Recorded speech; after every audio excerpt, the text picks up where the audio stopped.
for the Confederal Group of the European United Left, Nordic Green Left. A minute and a half. Thank you.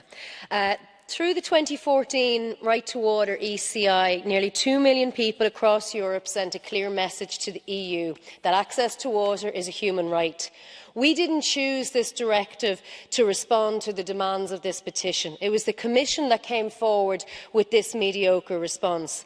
But what's more disappointing is that the European Parliament, which supposedly represents the people across the EU, is utterly failing those who signed that petition.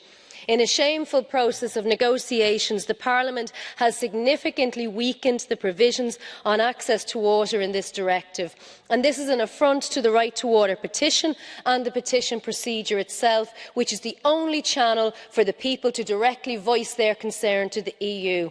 I was the rapporteur of the Right to Water report that was approved by this Parliament in 2015.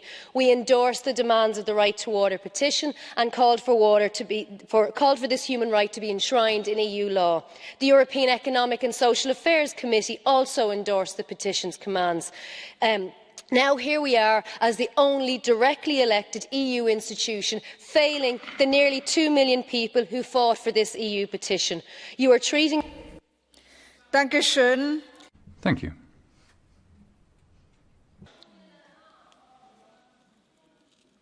Oh, sorry. So I'm very sorry. Please continue.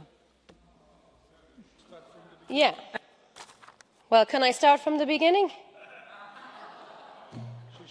Yeah, well, for the people who are listening to this, there's 2 million people who want the human right to water to be enshrined in law, and this speech is for them. I'm elected by those people to represent their views. And that's why other like-minded MEPs have submitted our alternative amendments, and we will be bringing them tomorrow. And I hope that people will join the Right to Water outside the Parliament at 9:30 in the morning as well.